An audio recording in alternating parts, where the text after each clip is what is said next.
Bonjour chers auditeurs et chères auditrices, nous nous retrouvons aujourd'hui mercredi 3 septembre pour Il était une fois. Aujourd'hui nous faisons mémoire de Saint Grégoire le Grand qui est pape et docteur de l'Église.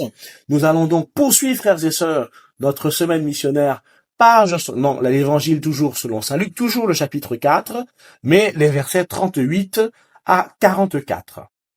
En ce temps-là, Jésus quitta la synagogue de Capharnaüm et entra dans la maison de Simon.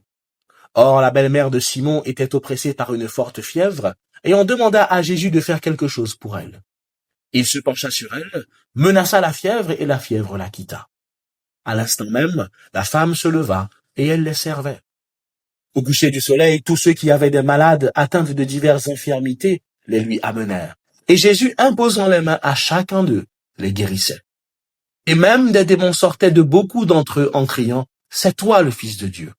Mais Jésus les menaçait et leur interdisait de parler parce qu'ils savaient, eux, que le Christ c'était lui. Quand il fit jour, Jésus sortit et s'en alla dans un endroit désert. Les foules le cherchaient. Elles arrivèrent jusqu'à lui et elles le retenaient pour l'empêcher de les quitter. Mais il leur dit, aux autres villes aussi, il faut que j'annonce la bonne nouvelle du règne de Dieu, car c'est pour cela que j'ai été envoyé. Et il proclamait l'évangile dans les synagogues du pays des Juifs. Frères et sœurs, aujourd'hui donc, nous poursuivons notre méditation sur la mission. Nous avons vu donc lundi la mission qui est un appel universel. Hier, nous avons vu la mission qui est justement libératrice par la connaissance. Aujourd'hui, frères et sœurs, nous voyons la mission qui guérit et qui avance, qui nous fait avancer aussi personnellement par les consolations personnelles que nous recevons. Frères et sœurs, la mission est difficile. Il faut dire les choses clairement. La mission, frères et sœurs, est difficile pour ceux qui ne voient pas ce que je définis comme étant la mission. La mission, simplement, frères et sœurs, c'est de faire connaître Dieu et de le faire aimer autour de nous. Ça, c'est la mission, de manière très simple. Et frères et sœurs, vous voyez, Jésus guérit la belle-mère de Simon et beaucoup d'autres malades, mais il s'arrête pas là. Vous voyez, il dit qu'il doit aller ailleurs, car il est envoyé pour annoncer la bonne nouvelle. Et donc, ce qu'il dit, c'est que les signes qu'il accomplit sont des signes qui accompagnent sa prédication. Et vous voyez, Jésus, frères et sœurs, avant d'envoyer ses disciples, eh bien, il restaure leur vie. Nous-mêmes, frères et sœurs, Jésus, avant de nous envoyer en mission, ou même pendant que nous sommes en mission, quand nous tombons, quand nous chutons, eh bien, le Seigneur nous relève, nous console, nous guérit pour que nous puissions repartir nous-mêmes dans cette mission-là et surtout consoler les autres comme nous-mêmes nous avons été consolés. Et donc, voyez, frères et sœurs, la mission, elle naît et elle germe dans un cœur et dans une vie qui sont guéris. Nous ne pouvons pas, frères et sœurs, aller annoncer la joie de l'évangile si nous portons des blessures qui nous ferment jour et nuit et qui nous font tirer la tronche toute la sainte journée. Voyez, le Christ, frères et sœurs, est celui qui vient nous relever et nous consoler. Et c'est de cette guérison qu'il y a en nous, de cette consolation qu'il y a en nous, que nous pouvons aller, frères et sœurs, eh bien, continuer notre mission, commencer notre mission, et surtout, avoir ce signe de l'efficacité, de la profondeur de notre mission. C'est-à-dire que, en voyant cette transformation-là qui s'est opérée dans nos vies, eh bien, c'est aussi ce qui va toucher le cœur de beaucoup de personnes, frères et sœurs. C'est ce que nous avons, frères et sœurs, dans la deuxième aux Corinthiens, chapitre 1, les versets 3 à 4, où Saint Paul nous dit, « Béni soit Dieu, le Père de notre Seigneur Jésus-Christ, le Père plein de tendresse et le Dieu de toute consolation. Il nous réconforte dans toutes nos détresses pour nous rendre capables de réconforter tous ceux qui sont dans la détresse grâce au réconfort que nous recevons nous-mêmes de lui. » Donc, voyez, frères et sœurs, nous ne pouvons pas donner aux autres ce que nous n'avons pas d'abord reçu de Dieu. Nous ne pouvons pas annoncer une joie aux autres sans que nous-mêmes nous ayons reçu cette joie de Dieu. Et donc, frères et sœurs, vous voyez, on a besoin, frères et sœurs, de cela. On a besoin d'être réconforté par Dieu. Et donc ça implique un travail de vérité sur soi-même. Ça implique un travail de vérité sur soi-même pour reconnaître là où on est blessé et nous laisser guérir par Dieu. Et je le dis parce que, frères et sœurs, beaucoup de chrétiens, en 2 ans de sacerdoce, beaucoup de chrétiens, je m'en suis rendu compte, ont conscience de leurs blessures.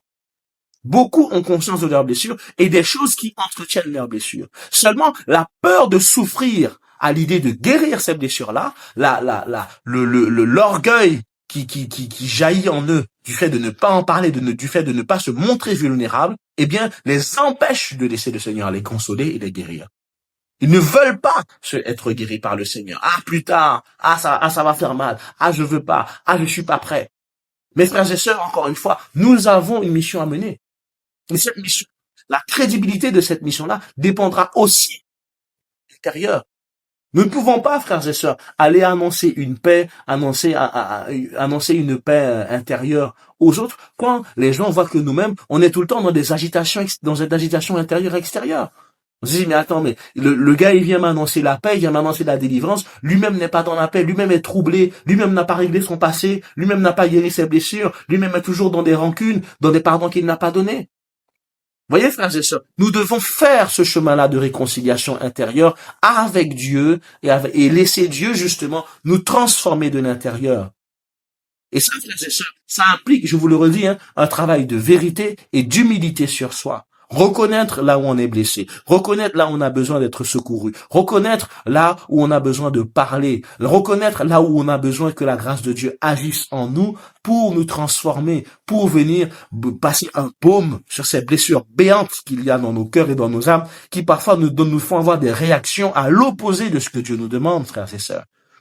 Et c'est en ce sens, et je le dis clairement, c'est en ce sens que dans nos communautés, il y a aussi beaucoup de mal qui se produisent.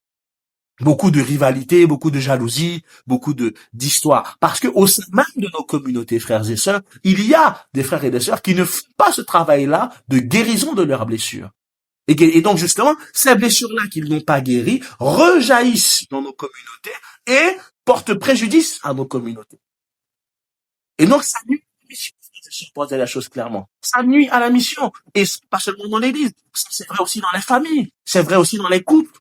Où on est dans les couples où tu es avec lui, elle est avec toi, elle n'a pas réglé ses blessures, et donc tu payes toi les blessures qu'un autre lui a infligées. Et elle refuse de faire ce travail-là de guérison des blessures. Sauf que ça ne contribue pas à l'harmonie et à l'unité dans le couple ou dans la famille.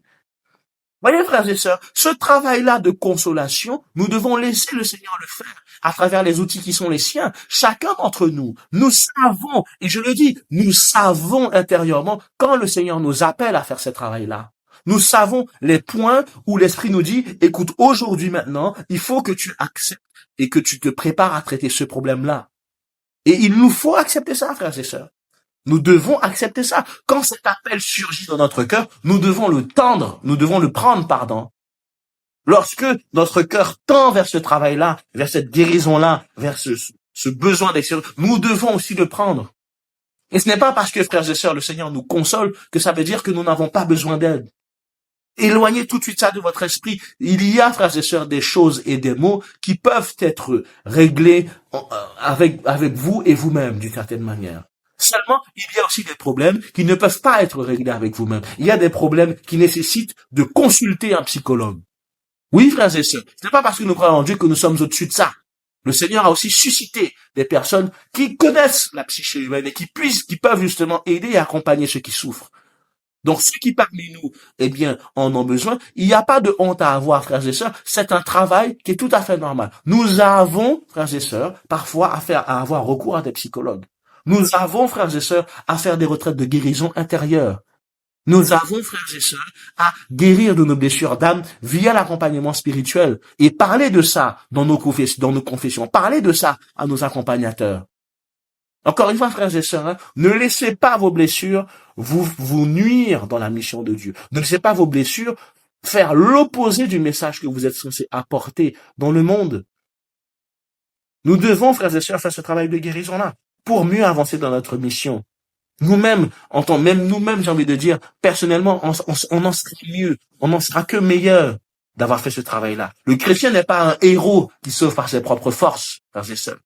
Le chrétien, c'est une personne qui a été sauvée par le Christ, et c'est parce qu'elle a été sauvée par le Christ qu'elle peut elle-même aller sauver les autres.